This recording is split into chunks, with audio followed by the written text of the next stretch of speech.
Nicole Khalil, and I want to talk about a bit of a phenomenon that I observe a lot in the coaching work that I do with women entrepreneurs and business owners.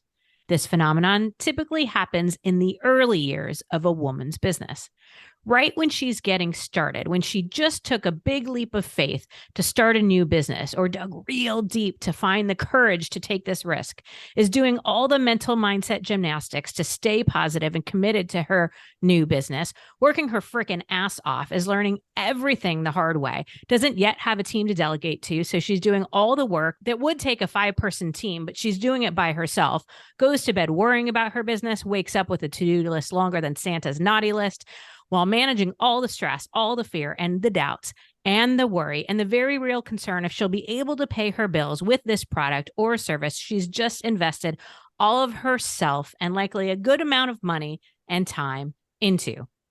If you've ever started your own business, you know exactly what I'm talking about. You can probably see it, feel it, maybe even taste it. Even now, the feeling of being a new business owner is palpable to me. If you've never started your own business, you're just going to have to trust me. The pressure, the stress, the fear, and the head trash is real. You're so excited / scared out of your mind, and you want to do what any good business owner would do and start telling people about your business. Sure, that can mean marketing and a good website or social media, but mostly that means telling the people you already know, your friends and your family. And here comes the phenomenon. You reach out to a close friend, a family member, or a close former colleague, all excited / scared to see if they would be willing to support you in some way, in any way. And they say no. Except most of them don't actually have the courage to say no. So they start avoiding you, ghosting you, talking about you behind your back, making weird, hinty comments that you would need AI to even begin to decipher. The phenomenon we're going to talk about today on This Is Woman's Work is when friends and family somehow forget that being a friend and family means you support the people that you love. That doesn't mean you have to buy their products or become a client, but it does mean that in order to actually be a friend or supportive family member, you must figure out how you're willing to support them. Because if you don't, you're not a friend. And you may still be family, but you're acting like an asshole. So today, we're going to talk about how we must leverage our own communities for business. So this is for the business owner that's wondering how to do this and maybe experiencing this phenomenon for themselves. But it's also for the friends and the loved ones so that we can learn to be and become women who support women. It's not just a hashtag, friends. It's a way of being. It's an action. So here to help us be smart about leveraging and creating a connected community to grow your business is Cami Guildner, founder of the Extraordinary Women Ignite Conference, host of the award-winning Extraordinary Women Radio, and best-selling author of Fire Dancer, Your Spiral Journey to Live a Life of Passion and Purpose. Cami shares my belief that women's voices matter. She's a connector, a storyteller, a business coach for high-vibe women entrepreneurs, helping them raise up their voice, vision, and visibility for impact and business growth. Thank you for being here, Cami. Clearly, I have some energy on this topic, so let me ask up front. Is this a phenomenon you've noticed too? Do you see this happening in your world or with the women you work with as well? Oh, Nicole, well, first of all, thank you for having me here. I'm really pleased to be here on your show. And I have seen, I mean, it's such a journey, and you're right, it's such a courageous step to take that move into starting your own business. And I go right back to those moments and those nights of, oh my gosh, what have I done? And where am I going? And where is this taking me? And, I had the big dreams, but I certainly didn't have the big community around me. And in fact, I can go back to some of the community that I had. All my community that I had was within my former corporate job. It's like, I was within my company that I'd spent the last 7 years at. And that's where my circle of influence was in that space. And I think when I left the corporate world, I had 8 LinkedIn connections. I didn't have community around me. And so, yes, I had friends and family around me. And a lot of them were like, well, that's an interesting pathway. You're going to do what? You've always had, the corporate job that, you've worked your whole life to be this.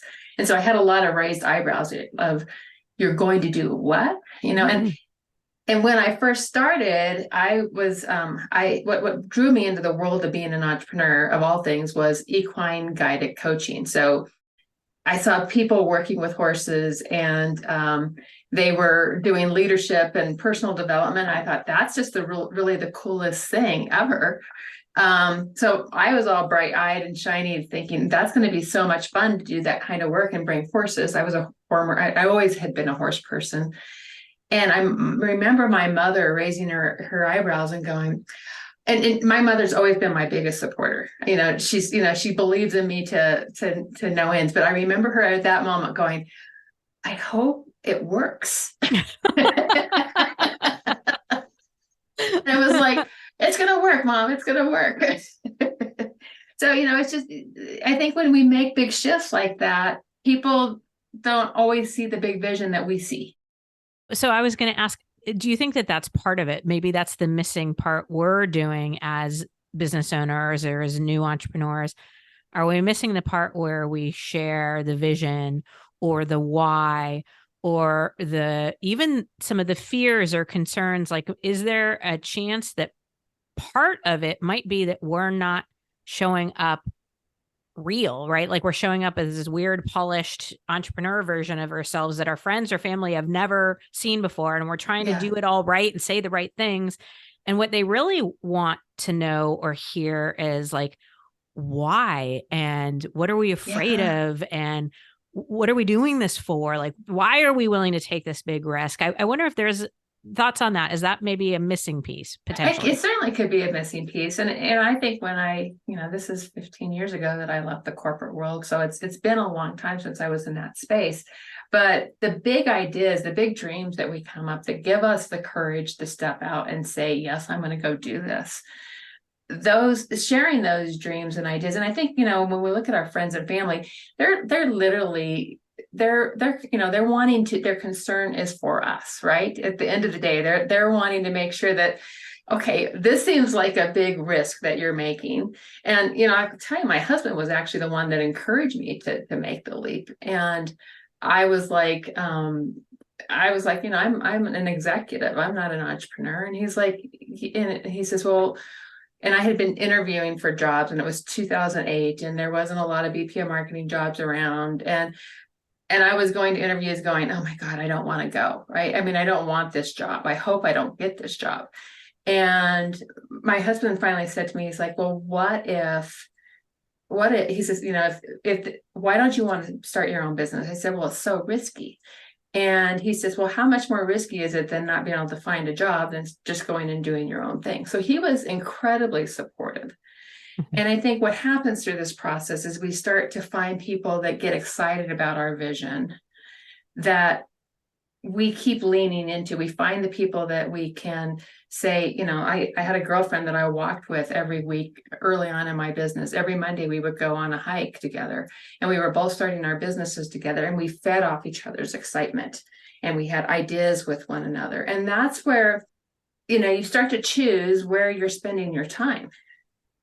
You start to choose that this gives me more energy to where I'm going, versus this kind of pulls me down. And we have to pay attention to the ones that are the people around us that are going to pull our energy down, because we really need that uplift. I couldn't agree more. And I want to dive a little bit into that how of all of that. But before I do, I think it's important what you said about risk, and it is risky to not find a job, or to, have the choice of whether or not you have a job in someone else's hands, meaning somebody else could fire you or let you go.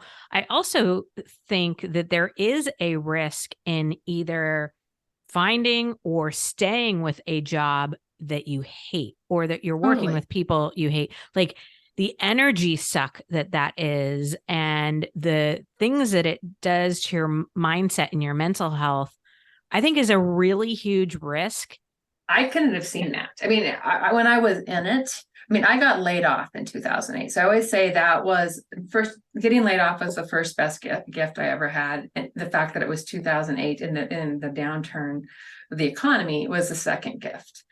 So I would not have left because it was a good thing. It paid me a lot of money and I was traveling around the world.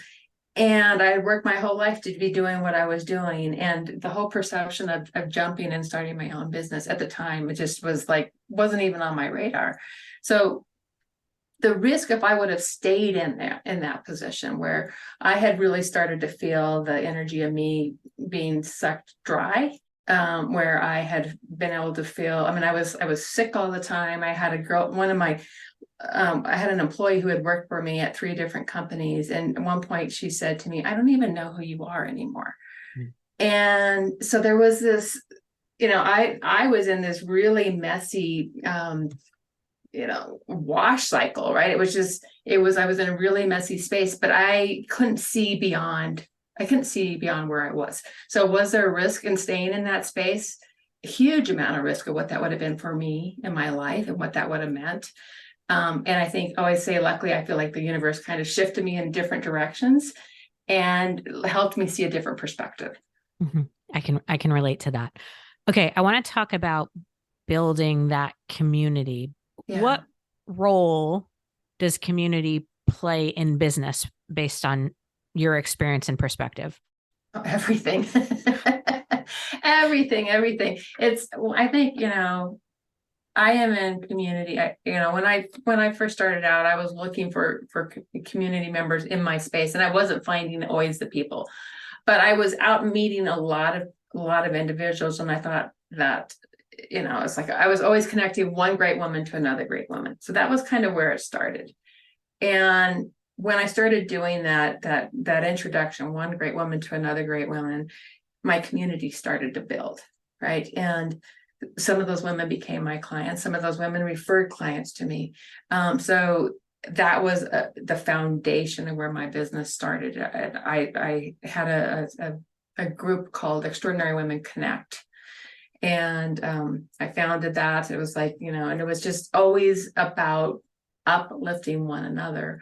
And so that's been a very intricate part of my business. And is still today. That extraordinary women theme, carries forward into my podcast. It carries forward into my Ignite conference that I run.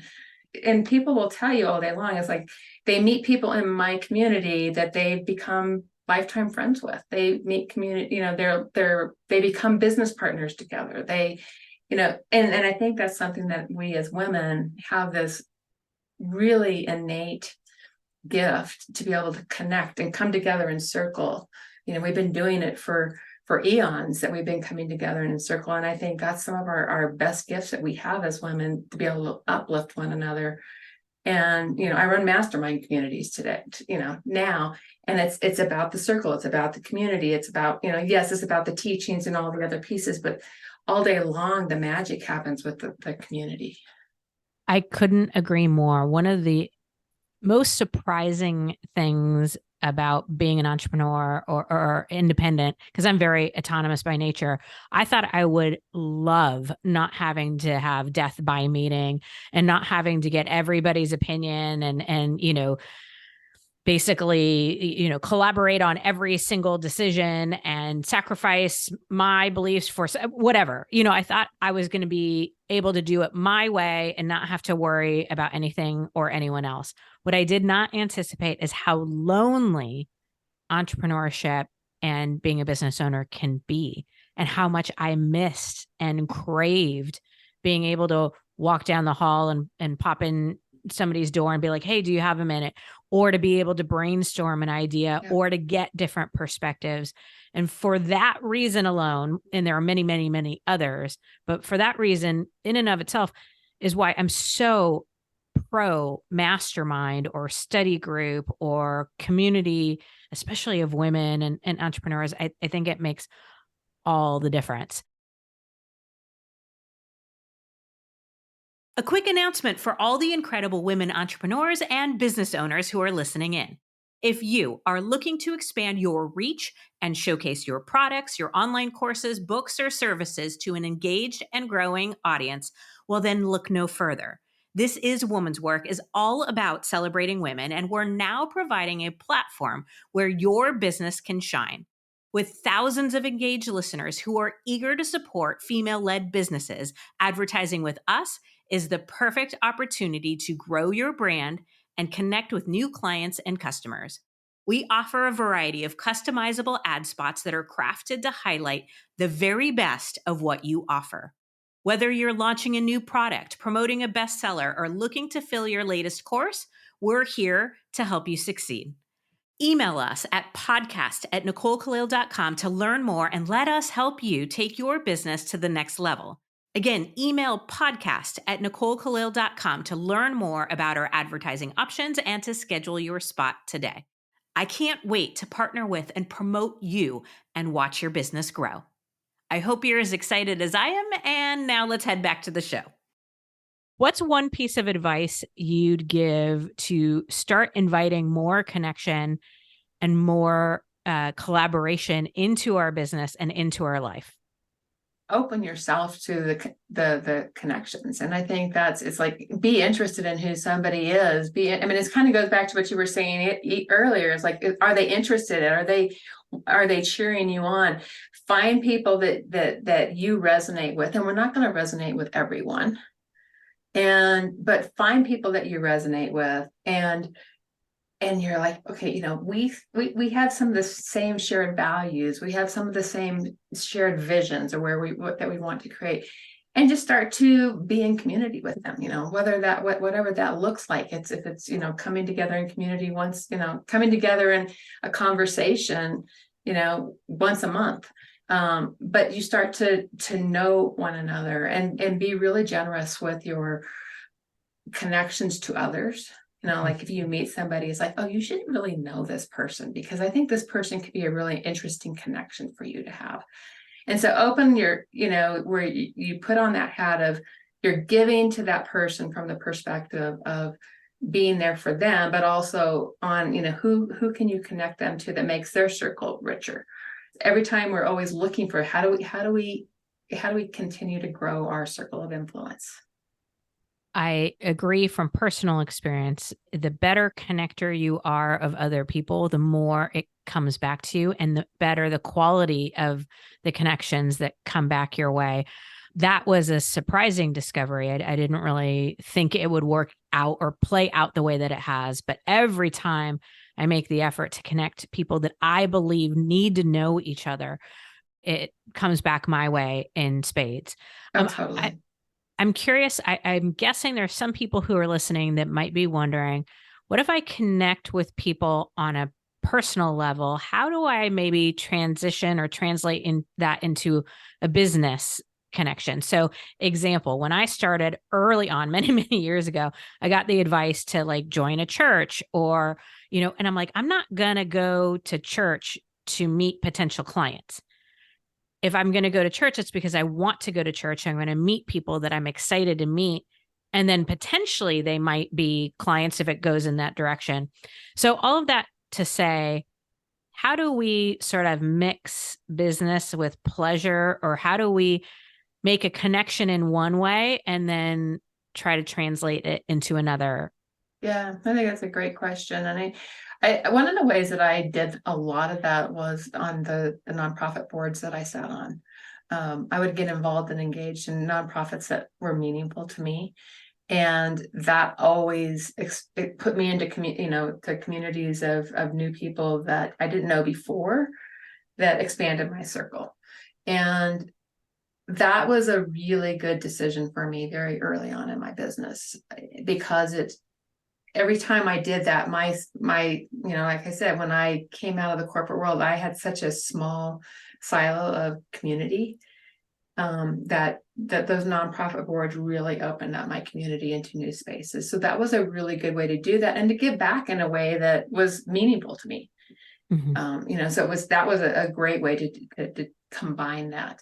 It's a great tip.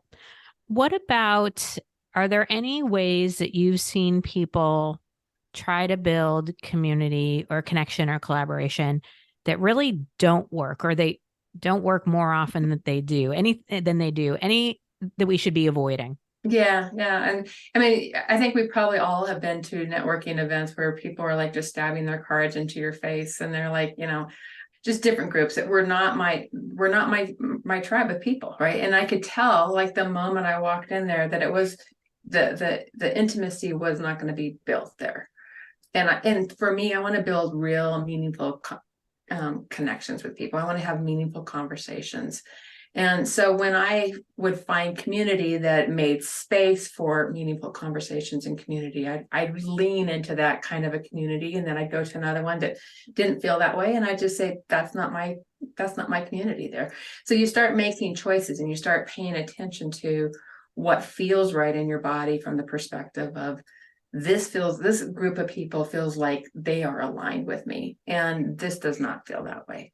Mhm. So it's a lot of testing and trialing different communities of people, to say, this is my people and this is not my people. And I think it's really a matter of some of the ones that I can think of were like venture capitalist groups that were like they were transactional versus relationship. Mhm. I guess my next question is around monetizing your community and collaboration. Any tips there? Yeah, so I teach a lot of marketing in my work. I mean, that's it's a pillar of success for my clients, right? They need to be able to market their businesses and bring people into them. And often when you see people teaching like marketing funnels, so it's the top of the marketing funnel. It's like, how are you bringing people in, and you bring people down to the bottom, to bring them into your business. So that's a very traditional approach to looking at marketing. And I actually teach that. I turn it on its head from the perspective of, yes, you can build all the ways that people can come into your business. But if you start at the base of people that you already know. So I always say with a marketing funnel, you actually start with the people that you already know, and you build, you work off of those relationships, and you serve, and you bring value, you understand who they are, you get into customer journey work, so you know who those clients are. But if you're starting at the bottom of your marketing funnel, people that already know, love, and trust you. And I do say know, love, and trust versus know, like, and trust. They've experienced you, they've met you, and that's a really good place. And it can be referrals from people that you know. So something as simple as that, to really delivering a webinar, for example, to a group of people that you've gathered, and you really understand where they're at. So that's how you start to really monetize that. And I think, and I can go back to the connections, and the referrals definitely monetizes it as well. But the thing that I think is, unique in what I teach is this, like, let's just turn marketing funnels on their head, and let's just start with the community that already know, loves, and trusts you. Yeah, I think that that's so powerful, because who can be better or greater advocates for you than those who've experienced your work or know you, at a deeper level? I think they also can say things about you that you often can't say about yourself, or don't feel Right. so comfortable saying about Right. yourself. Right. Like, they can be Exactly. great cheerleaders. Any thoughts on who we collaborate with? The reason I ask is I thought, as I started this business, I thought looking for people who were opposite of me would be, the best. So like I could fill in a gap that they couldn't fill. So for example, I talk about confidence a lot. I was looking for people who didn't talk about confidence at all. What has been interesting is some of my best collaborators have been people who also work in the confidence space, whether it's men and they're coming from a different angle, or women who talk about confidence in a different way, or even people who talk about confidence at a different level of expertise. Or I've collaborated with people who are more closely aligned in business. Yeah. But is there any different perspective or different way to look at that, or any I tips actually on? love that. And what I love about it is I think that, each one of us is unique and, there's nobody just like you and there's nobody just like me. And when we can find something that we can jam on that we both have this shared passion around, we're going to bring different perspectives, different life experiences, and it becomes this wealth of knowledge. And for example, I'm doing a roundtable next week with three other women, and our businesses are aligned in some ways. We can find ways that our businesses are aligned, and we don't look at each other as competition at all. We look at each other as, we bring great value together, and we share our ideas together, and we share our communities together. So on this roundtable, I'm at inviting my people, and they're each inviting their people, and we're bringing all of our people together, and we're talking about something that we're passionate about. And there's power in that. There's so much power in that. Mhm. And so I love it when we can find ways to collaborate. When I do my Ignite conference every November, I bring in outside speakers, and I share my stage with them, and they bring great value to my audiences. And so it becomes very win-win. I think podcasts are another great example of that, right? I'm going to have you on my show, you're going to have me on your show, and we bring great value to each other's audiences. And I think that that's really beautiful. Agreed. Okay, my last question. I have this belief that people who genuinely do care and are interested and want to support might not know how or want to support in exactly the way you want them to, but they still want to. So like there's a way they can support that plays to their strengths or that makes them feel a little bit more comfortable. And it's sort of like our job to figure out how to get them to do those things versus just the one action we want everybody to take. So how do we find out how people want to help us or how people want to connect with us? I think that's a fascinating question. And I think that when I think about that, it's like, it's literally asking. It's asking if somebody is saying, how can I help you? Well, let's explore that. Let's have a conversation. Let's talk about, what you're trying to accomplish, and I'll talk about what I'm trying to accomplish. And I think what happens in that is just the seeds of ideas get planted. So creating space to explore. And so if somebody's saying, I want to really help you out, tell me more how you could see yourself helping out. And I'll tell you ways that I might see you helping out. And it just becomes a real conversation. I love that. And I would agree. So when I do that with people, we're very upfront about what we're doing. I'd love to learn about you and your work and your business. I'd love to share about me and my work and my business. And then we're going to come together and see if there might be any way that we can support each other, collaborate, introduce, so it's very upfront what the purpose of the connection is. And it doesn't feel all weird or sometimes when you connect with somebody and it's not clear what you're both doing there, I think it can get a little, when you think you're on a date, but the other person's like, oh, we're here to network. You're like, oh, this is awkward. Okay. No, I think that's a really brilliant thing because you're just setting the tone. It's just like a sales conversation, right? If you're going into a sales conversation and you're saying, this is why we're here, I think that makes a lot of sense to do that. Amazing. If you are listening and you want to learn more about Cami and her work, her website is CamiGuildner.com, and definitely make sure you check out her podcast, Extraordinary Women Radio. We're going to put that as well as her social media links and literally every way you can find and follow Cami in show notes. Cami, thank you so much for joining me today to talk about connection and building our communities. Oh, Nicole, it was great to meet you and a great conversation. I really appreciate it. My pleasure. Okay, let me wrap us up by saying that I try really hard to practice empathy and curiosity, and I know that there are multiple different perspectives for just about everything. It's just a really big pet peeve of mine when people claim to love someone but are unwilling to support them, especially during a time when they're risking big and they need it most. That's not to say that people should or will support you only in the ways you want them to.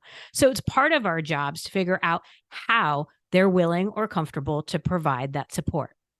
But unless someone is doing something illegal or that goes wildly against your values, you get to support your friends and family and old coworkers and community. I'm pretty sure it's actually part of the job description. If you don't, you're just being really shitty at your job. And if you're listening to this and you're thinking of someone you didn't support that you should have, give them a call, acknowledge that you were being an asshole, apologize for it, and offer a few ways that you'd like to support now. It's my belief there's a special place in heaven for what my sister calls front row friends. You know, the ones who show up to the performances ready to cheer you on, are the first to stand for the ovation, and are screaming their support at the top of their lungs. Yeah, get yourself one of those. Because I'm not 100% sure about much, but I am sure about this. Being a front row friend is one way that you can make sure that you're doing woman's work.